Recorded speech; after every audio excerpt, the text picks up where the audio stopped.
Audio Jungle. Audio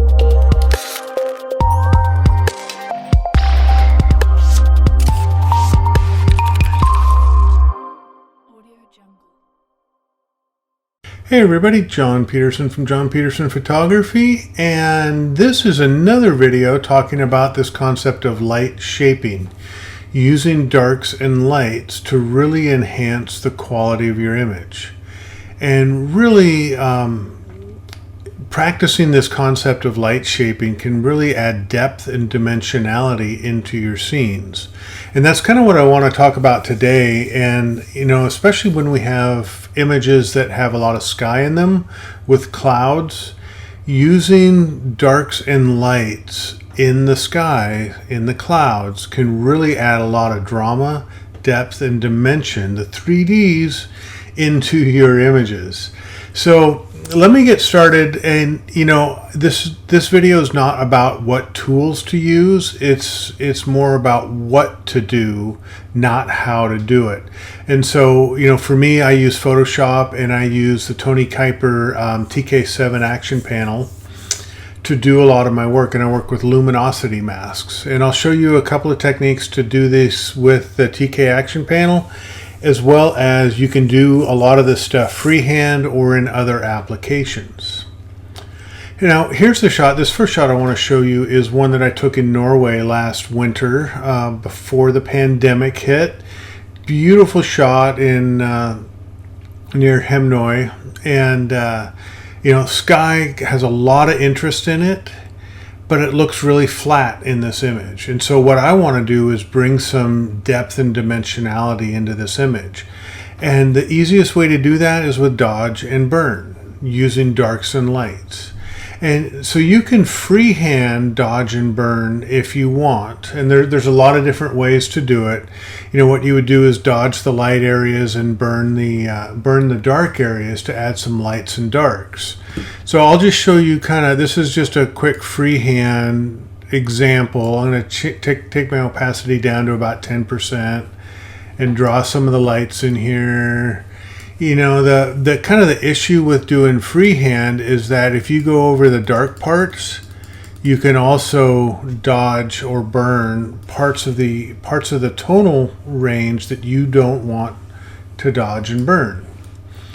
And so you got to be a little careful when you're doing this freehand. And so that's a little bit of dodge, and then if I go through and do a little bit of burn, I'm going to update my opacity a little bit, and you can see by just darkening those areas that are prone to darken and lightening some of those areas, we can really add some nice sort of drama into the skies. That's just a quick freehand, you know, before and after. So let me show you the way I do this with Kyupers actions. And let's say I want to work on the darks. I want to do a lights 1 mask, and then I'm going to select some of the dark mask possibilities to see what areas will be affected. And remember that light reveals and black conceals. And so here I can see that this area of my image will take an adjustment a little bit better than some of these other areas. And Tony has thankfully put in this wonderful little burn action that I can take that selection and automatically create a burn mask for it. And I'm going to up my opacity just a little bit. And what happens is that because the mask is set on a tonal range where I only selected the darker parts of the image, my lights will not be affected. So without taking a lot of care, I can really just paint the entire part of the screen, adjust to different levels of opacity if I want,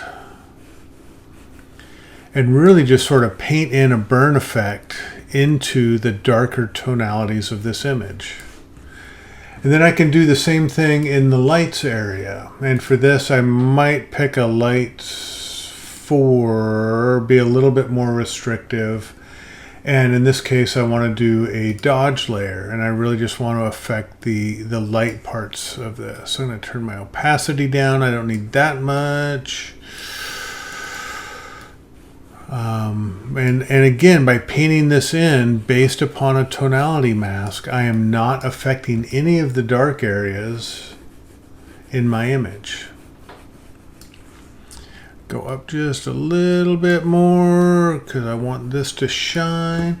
So you can see just real quick in dodging and burning, I go from a flat sky to one that has more depth and dimension, a little bit more drama to it, and a little bit more color. I see a lot of color in here that I would want. You know, the other cool thing with Tony's tools is he has a couple of cool little features. One of them is called Spotlight, which is really fun. So I just use my lasso tool, select an area, and then click on Spotlight. And what it does, it adds a little bit of brightness inside of that area that I selected. Then there's also a nice little vignette tool. Let's do that. And it comes in about 50% opacity over here. I can darken it and lighten it if I want. But real quickly, just using dodge and burn tools, I can go from that relatively flat image to something with a lot more drama. Okay, here's another example for you. This was shot off of the Washington coast up at Rosario Beach on this beautiful, somewhat stormy night, and the clouds were amazing. And it was a wonderful sight to see. Lots of color, lots of drama. And again, in the raw file, it looks fairly flat. So what I want to do is essentially add some contrast or add some light shaping into this to bring out some depth, dimension, and drama. And I could freehand this with dodge and burn layers, like I showed you in the previous example, or what I'm going to do is I'm going to choose to use another luminosity mask so I can only affect these targeted areas that I'm selecting with this luminosity mask. So let's go after some of the darks first, and I'll get my brush size up there, I'll get my opacity up there a little bit, and I really want to darken some of these areas because the difference between darks and lights in an image, that will, you know, essentially what contrast does for you, that to our brains, that really adds a lot of dimension. It gives us spatial cues that our brains can process and actually put into essentially 3D information. So there's kind of an example of what the darks look like. So darken them up a bunch, which is good. And let's look at the lights. I think I want a lights 3. There's not a lot of light up there. So let's go with a lights 2. And you can see these lighter areas are the ones that I will adjust with my dodge layer. So if I do this, let's not go up to 100%. Let's start at 60% with the dodge. And I really want to get after these kind of lighter areas. Adjust my brush size down a little bit. I want to bring some of the lights out in here. That might be a little bit too much for me. Let's go down just a smidge.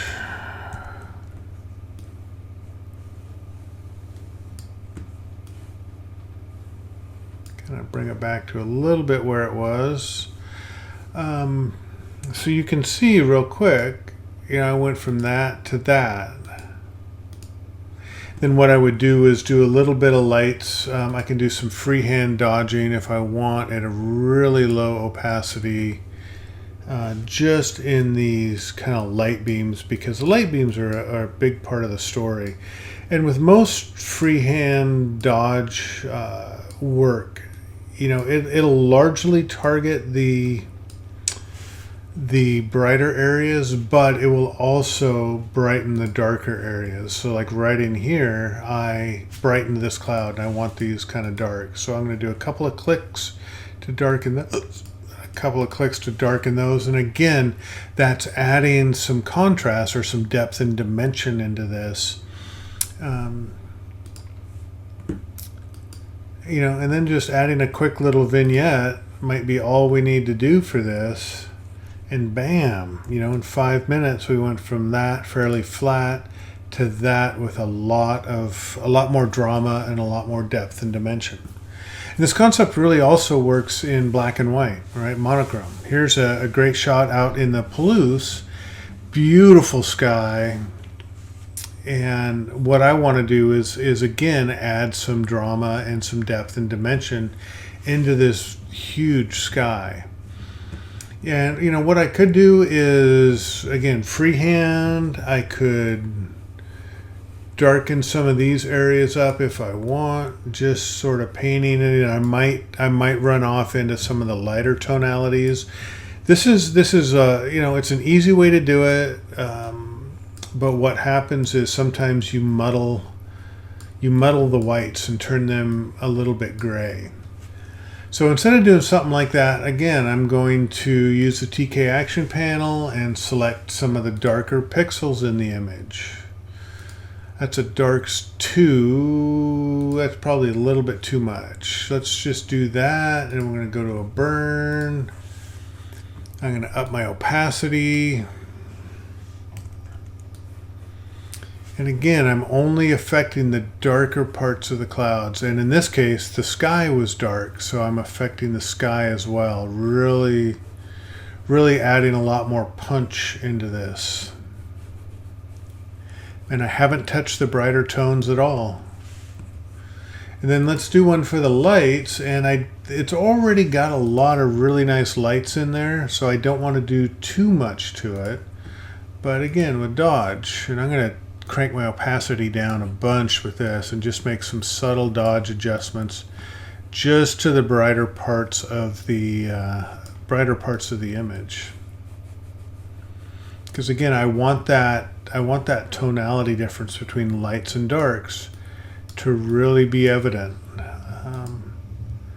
Don't know if you can see this through the video, but it's a very subtle adjustment. Without it and with it, it just adds some punch and some vibrancy. Even though it's a black and white, it adds some vibrancy and some life to the image. The thing I might also do with, since I have my dodge tool selected, is do a little bit of work just on the barn, because I want this barn to be a focal point. And our eyes are always drawn to the lighter parts of the image. So I'll just gradually build up some adjustments. And boom. You know, and then if I wanted to, I might take a little bit of light burn, or I could do this with a vignette. Just kind of darken this foreground. I mean, it's nice, but it doesn't really add a lot to the composition. This comp is about the barn and the sky, and so I want to minimize some of this foreground stuff, and one of the ways to minimize that is to darken it. So you can see we went from that fairly flat to dark. So I have dark in the foreground, light in the midground, and then contrast here in the upper sky. So there you go. There's a couple of tricks and techniques and thoughts to think about as you're processing images with a lot of clouds, and how you create some three-dimensionality in that sky. Don't be afraid to use the dodge and burn tools in Photoshop. You can do the brush tools in Lightroom as well. It's a little bit less specific, so you have to be careful in Lightroom doing the brush tools. But there you go. If you have any questions, comments, want to see something else, drop me a comment below, and otherwise, stay tuned. Have a great day. Bye-bye.